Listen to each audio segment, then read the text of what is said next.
Welcome to episode 2 in our series on journaling for performance. And today we're going to get into preparing for the unexpected. Competitions and trainings rarely go perfectly. You can have a great warm-up and be in a good headspace, and then something unexpected happens. Perhaps you start the game or the performance with a mistake, or maybe your opponent performs in a different way than what you expected.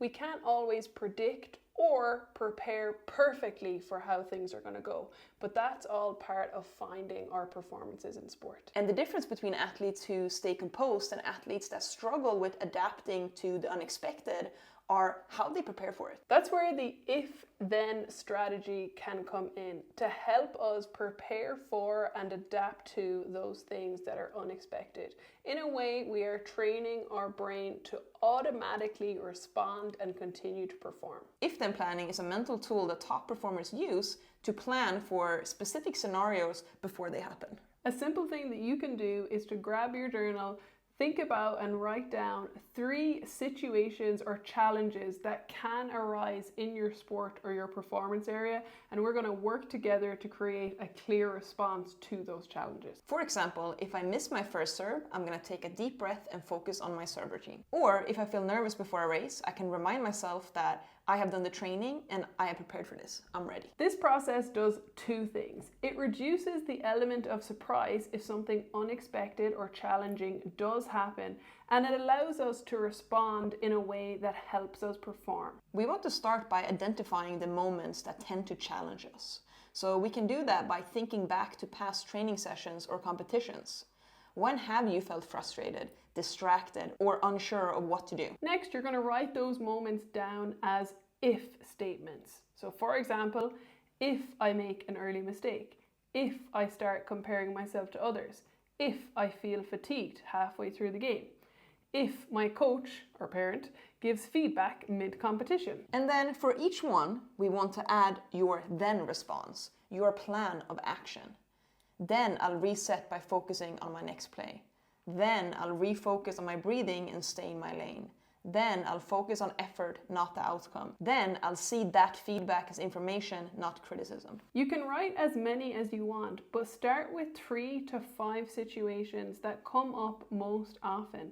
Keep them realistic and specific. When we're under pressure, our emotional side tends to take over.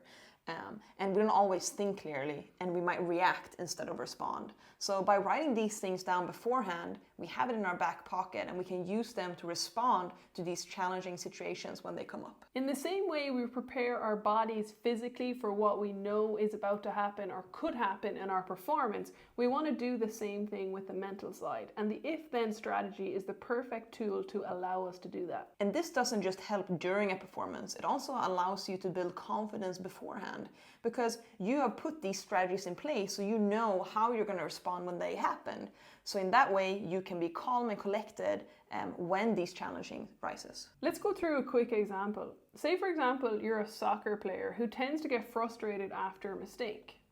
In your journal, you might write, if I make a bad pass, then I'll clap my hands once, reset, and refocus on the next play. Or for a runner, you might write, if I feel my pace slowing, then I'll focus on my breathing rhythm and use my cue word, strong. Over time, you can build a whole library of these responses, your own contingency toolkit. You can look at it before training or competition to mentally rehearse how you're going to handle these challenges. After each competition or session, reflect on how your plan worked.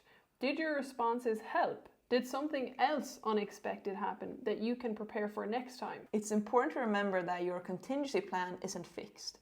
It keeps growing with you, and the more you journal, the more you'll notice patterns and refine your mental strategies that work just for you.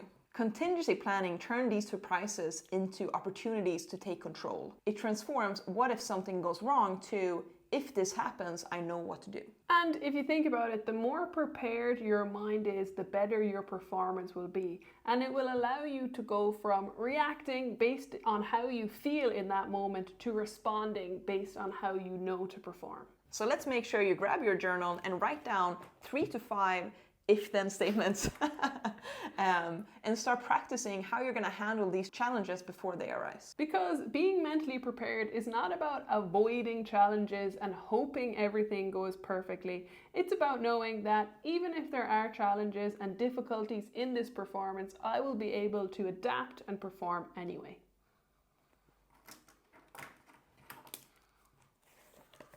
And there you have it, part 2.